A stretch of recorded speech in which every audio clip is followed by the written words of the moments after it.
बाप कहता छोरा घबराने की जरूरत नहीं है, आज प्रॉपर्टी तेरी है, कल भी प्रॉपर्टी तेरी है, मरूंगा उसके बाद भी प्रॉपर्टी तेरी होगी। क्या चाटू इस जमीन को? ले चल मेरे साथ, अभी फसल बेचूं, अभी सामान बेचूं और अभी पैसा देती हूं। काहे को चिंता करता है छोरा? ये बाप होता है, ये माँ होती है। पर छोरा बताए नहीं, वो तो केवल एक को बताए, जगदम्बा चंद्र घंटा को। तब और जगदम्बा चंद्र घंटा क्या करेगी? अरे बोलो तो सही, ज्यादा से ज्यादा अपने पापा को फोन लगाएगी, ऐसे के साथ ब्याह कर दिया, कर्जे में लदा लूं, एक मेरा मंगलसूत्र तक ले गया। वो क्या करेगी? नहीं, थोड़ा तुम्हें बुरा तो लगेगा जीजियो, जगदम्बा जितनी बैठी होगी ना, जो ओरिजिनल जगदम्बा होगी उसी को बुरा लगेगा। जो जगदम्बा है ही नहीं तो उसका काय को बुरा लगे? आग लगे बस्ती में, अपन रो मस्ती में, अपने को भी करना उसमें। जो है ही नहीं जगदम्बा तो उसको काय का बुरा लगे? बुरा उसको लगे जो जगदम्बा ओरिजिनल, जो यहां से जाते से भिनक जाते, अब मत चले जाना मिश्रा जी की कथा में, और टीवी बंद कर दो आस्था चैनल। ये महाराज जब आए नहीं, ये आग लगाए घर में। अरे बिना माचिस का माचिस है सियोर वाला महाराज, सोचना नहीं। मेरा जगदम्बाओं से भी निवेदन है, अगर तुम्हारा पति तुमको कुछ बता रहा है ना, 1 मिनट की देरी मत करना और सीधे अपनी सास के पास जाना। माई के बाद में पहले सास के पास जाना। मम्मी 2-3 दिन से इनको थोड़ा सा कुछ अच्छा नहीं लग रहा। क्या हुआ बेटा? मुझे बता छोरी, क्या हो गया? पापा ऐसी बात है, मम्मी ऐसी बात है। तुमको अगर तुम्हारे पति ने कुछ बात बताई है तो सबसे पहले आप सास ससुर को बताइए। निर्णय वो देंगे, सुधार वो देंगे, क्योंकि घर का बाप है वो, घर की माँ है वो। उसने धूप में बाल सफेद नहीं करे, जिंदगी खपा दी तुमको बड़ा करने में, तुमको पाल पोस कर आगे लाने, पूरी जिंदगी गवा दी उस माता पिता ने तुमको आगे लाने के लिए। चिंता मत करना, दुख आए। भगवान कृष्ण ने 4 बार कहा मुझे बताओ क्या बात है? कुछ नहीं प्रभु, बढ़िया एकदम, कहीं नहीं, कहीं कहीं नहीं, और कहीं नहीं करता रिया। भगवान जाने लगे कहां? जहां युधिष्ठिर जा रहे थे उनके साथ में कृष्ण जा रहे हैं।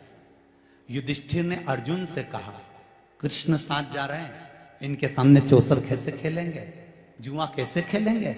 एक काम करो अर्जुन, तुम भगवान कृष्ण से कह दो कि तुम बाहर ही रुक जाओ। अर्जुन गए दौड़ते दौड़ते, द्वारकाधीश की जय हो। सखा मित्र अर्जुन, क्या बात है? अर्जुन ने कहा प्रभु कहां जा रहे हो? भगवान बोले दुर्योधन की सभा में, धृतराष्ट्र की हस्तिनापुर की पावन सभा में जा रहा हूं।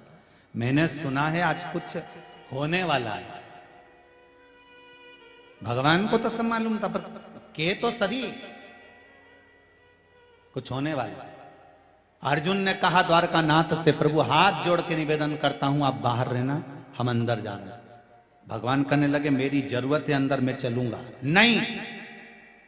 अर्जुन ने कहा हाथ जोड़कर निवेदन करता हूं पांडवों की ओर से, जब तक तुम्हें बुलाए नहीं तब तक तुम अंदर आना मत। हम बुलाएं तब आना, ऐसे मत आ जाना। आपको मेरा वचन देना पड़ेगा, मेरे शीश की सौगंध है आपको, मैं आपको सौगंध देता हूं। अर्जुन कहते हैं जब तक बुलाए नहीं तब तक अंदर आना मती। भगवान कृष्ण आंख में आंसू भर लिए।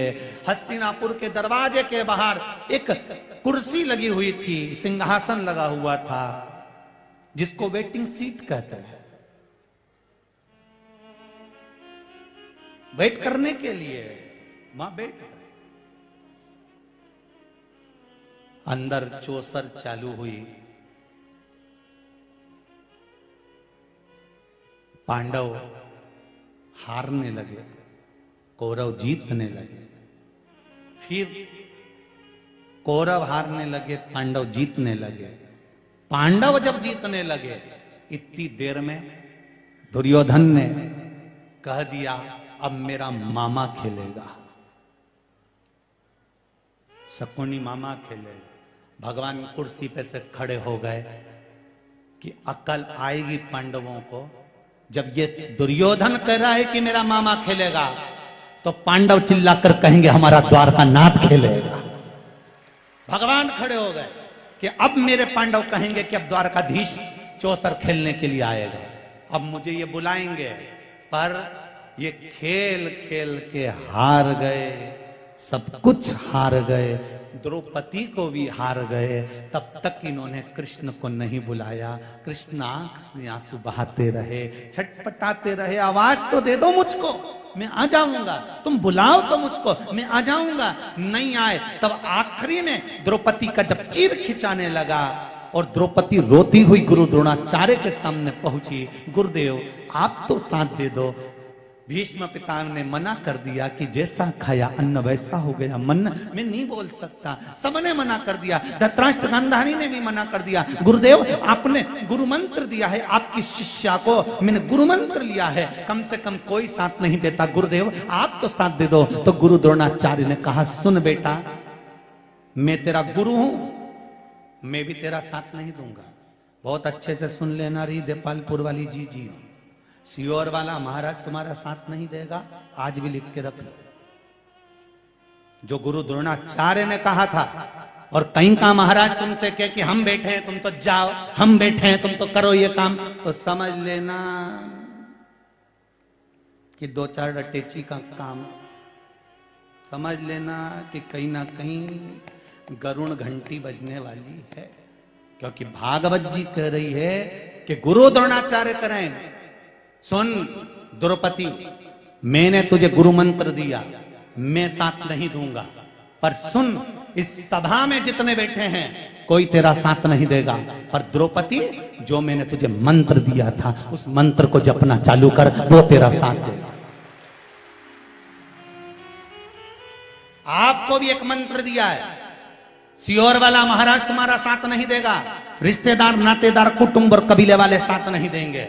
आपको भी एक मंत्र मिला है, जब दुख आए तब उसको जपना प्रारंभ कर दो। श्री शिवाय नमस्तुभ्यम, उस मंत्र का जाप करना प्रारंभ कर दो।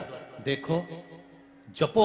और द्रौपदी ने जो मंत्र का जाप करना प्रारंभ करा, गुरु मंत्र का, आवाज गई मेरे द्वारकाधीश के कानों में, और द्वारकाधीश दौड़ कर आ गए और द्रौपदी का चीर बढ़ा दिया। तो द्रौपदी ने पूछा प्रभु इतनी देर कर दी आने में, भगवान के तू बुलाए तो आऊं ना, मैं तो कब से बाहर बैठा हूं कुर्सी लगा के कि बुलाएंगे बुलाएंगे बुलाएंगे बुलाएंगे। अब भगवान तो इंतजार में रहता है। आप सबसे निवेदन है, मेरा भोलेनाथ भी तुम्हारे इंतजार में बैठा है, मेरा शंभू मेरा शंकर भी तुम्हारे इंतजार में बैठा है, मेरा चार भुजानाथ तुम्हारे इंतजार में बैठा है, मेरा सांवरिया सेठ तुम्हारे इंतजार में बैठा है, मेरा नाथ द्वारे का श्रीजी बाबा तुम्हारे इंतजार में बैठा है, मेरा गोवर्धननाथ तुम्हारे इंतजार में बैठा है, मेरा द्वारकानाथ तुम्हारे इंतजार में बैठा है। तुम एक बार दिल से पुकारो तो सही, तुम्हारे सामने आकर खड़ा हो जाएगा। उसको बुलाओ तो, पर तुम तो उसको कब बुलाओ, जब पहले सब रिश्तेदारों को तो बुला लो। सारा रिश्तेदार इकट्ठा कर लिया, जब डोकरी निपटी, जब बूढ़ी अम्मा के प्राण छूटे ना, तो सबको फोन लगा के पूछे मामी जी, मम्मी 2 दिन से कुछ नहीं खा रही, ऐसा लग रहा है अंतिम सांसें चली, डॉक्टर भी बोल दिया अब तो निपटने वाली है। मामी जी भी आ गई, काका जी, ओ काका जी हाँ छोड़िए, अम्मा जी रही है, काका जी यही किया, फूफा जी हाँ फूफा जी भी आ गए, जीजी भी आ गई, जीजा भी आ गया, सब इकट्ठा।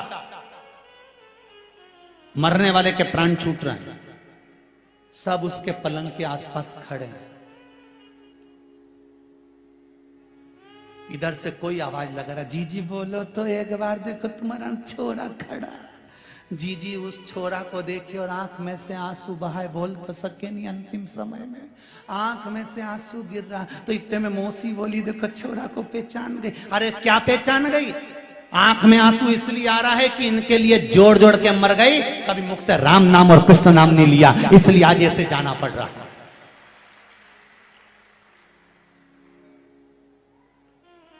सबको बुलाया।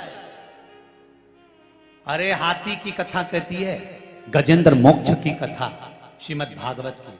हाथी के प्राण छूट रहे थे, सारा परिवार पास में खड़ा हुआ था। हाथी का कोई पैर छुड़ा पाया था? अरे बोलो तो, किसी ने छुड़ाया हाथी का पैर? कोई नहीं। फिर हाथी ने विचार कर लिया, ए सब दिखावे का है, सब चोटाओं ने जीतता है, सब लुटेरा नंबर 1 का चोटा। जिस घर में अपन रहे, परिवार में जिसमें रहे, ये सब चोटा ही तो है। मरते से ही सब निकाल लेगा चोटा, सब आधी रात के ही गाया। और आखिरी में भी नहीं छोड़ेंगे। आग लगाकर आने के बाद में तीसरे दिन फिर पहुंच जाएंगे, डंडा लेके, फावड़ा लेके, खारी समेटने नहीं, देखने जाए, देखो कहीं सोना की बाली तो नहीं दी। जब इनके कहीं नहीं मिले तब 2-4 हड्डी उठा के लिए आए और घर पे आके फिर मीटिंग करें, हरिद्वार ले जाएं कि नेमावर ले जाएं कि नर्मदा जी ले जाएं। और अम्मा कहती कहती मर गई, छोरा एक बार मुझे नर्मदा नहवाला, एक बार हरिद्वार ले जा, एक बार इलाहाबाद प्रयागराज ले जा। नहीं ले गया और अब हड्डियों को ले जा रहा, और इतने प्रेम से ले जा रहा, सीट बुक करा ट्रेन की। चाय पिए तो पहले अम्मा को पिलाए, वो 4 हड्डियों को। रोटी खाए तो पहले उनकी पत्तल निकाले और क्या क्या अम्मा खा लो। अम्मा भी मन में सोच रही, जिंदा थी तब नहीं ले गया और अब लोटा में भर के ले जा रहा है। अम्मा ने भी सोच लिया, तू भले मुझे गंगा छोड़िया चाहे गया जी छोड़िया, कहीं नहीं जाऊंगी, यहीं देपालपुर में तेरी छाती पे मुंह डालूंगी, जा जा जा, नहीं जाऊंगा, जा। अब सारा महाराजों से पूछती फिर रही, बताओ क्या हो गया? पितृदोष लग गया। तो हम तो अम्मा जी के तो गंगा जी छोड़िया है। नी गई डोकरी, नी गई, आ गई वापिस लाए। सबसे निवेदन है, जीते जी माँ बाप का इतना सम्मान कर लो, इतना आदर कर लो कि गंगा नी भी जाए तो भी तर जाए और जीवन तुम्हारा सार्थक हो जाए। मरने के बाद गुलाब जामुन खिलाने से कुछ नहीं होगा। मरने के बाद वो मालवा के संत श्री नागर जी महाराज बड़ी सुंदर लाइन, घर से ही रुद्राक्ष महोत्सव का आनंद लें, कीमती सामान लेकर कथा के पंडाल में ना आए।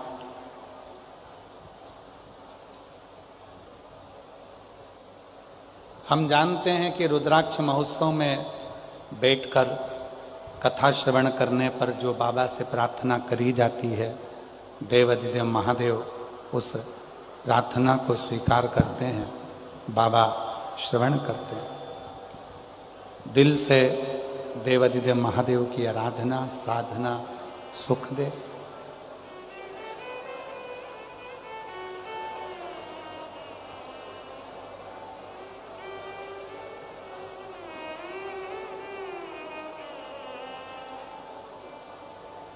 शिव कृपा से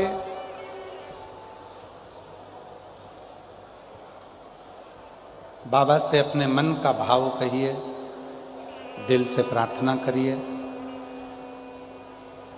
हृदय से बाबा को निवेदन करिए और अपने मन का भाव देवाधिदेव महादेव से कहिए। भगवान देवाधिदेव महादेव का चरित्र कहे, ब्रह्मा जी के भीतर सृष्टि रचना का थोड़ा सा अहम आ गया, जिसको स्वयं भगवान शंकर ने काल भैरव को प्रकट कर कर ब्रह्मा जी का शीश कटा और कटे हुए शीश से बट वृक्ष उत्पन्न हुआ, जिस बट वृक्ष के नीचे स्वयं देवाधिदेव महादेव विराजमान हुए और शिव जी का नाम बटकेश्वर महादेव पड़ा। बोल बटकेश्वर महादेव।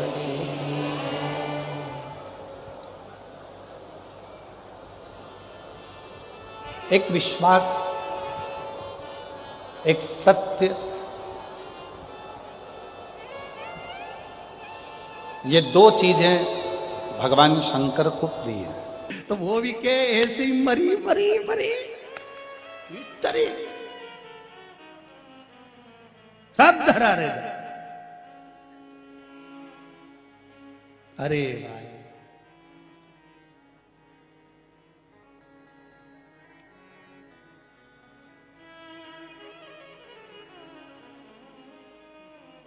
सब पड़ा है, किस काम का? जीते जी सेवा करो माता पिता की, जीते जी आदर करो माता पिता का। घर के जितने बड़े बुजुर्ग बैठे हैं इनका सम्मान करना प्रारंभ कर दो। घर में भले जेठ हो जेठानी हो जो भी हो, तुम्हारे से छोटे हो चाहे बड़े हो, सबका आदर करना प्रारंभ कर दो, सम्मान करना प्रारंभ कर दो। वाणी में मिठास लेकर आओ। पहले कहते थे वाणी ऐसी, जम के बोलो जरा, वाणी ऐसी बोलिए जो मन का आपा खोए। पर आज के जमाने में वाणी ऐसी बोलिए जो जम के झगड़ा होए, पर उससे मत बोलिए जो तुमसे तगड़ा होए। आज का उल्टा रिवाज हो गया जी। तुम प्रेम की वाणी बोलो तो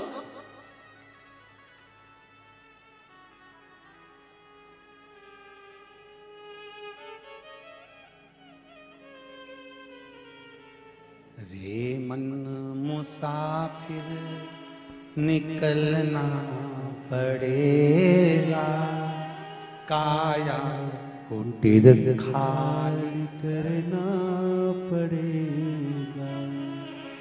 अरे भाड़े के क्वार्टर को तू क्या संभाले, जिस दिन तुझे घर का मालिक निकाले, उसका किराया भी भरना पड़े।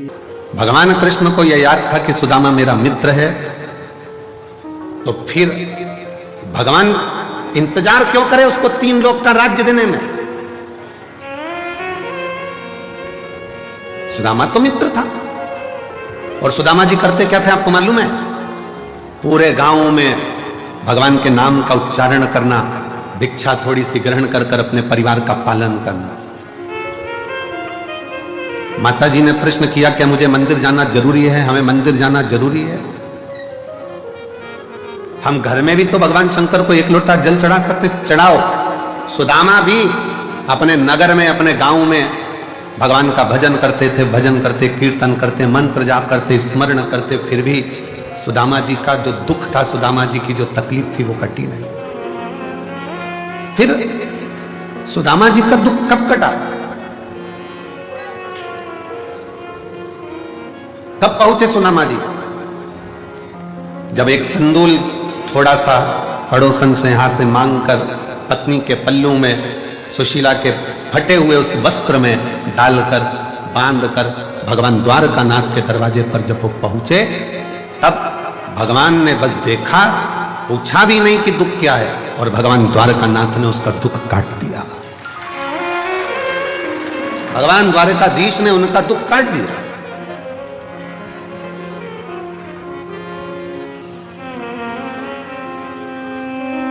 मंदिर क्यों जाना जरूरी है? शंकर के भगवान के दरवाजे पर क्यों जाना जरूरी है? कुबेरेश्वर बाबा के दरवाजे पर आकर प्रणाम करना, कंकर शंकर पूजन करना, रुद्राक्ष लेना, जाना। अभी भले रुद्राक्ष नहीं मिलेगा, क्योंकि रुद्राक्ष महोत्सव में रुद्राक्ष वितरण बंद कर दिया जाता है। ये हम पहले अपने व्यासपीठ से बोल चुके।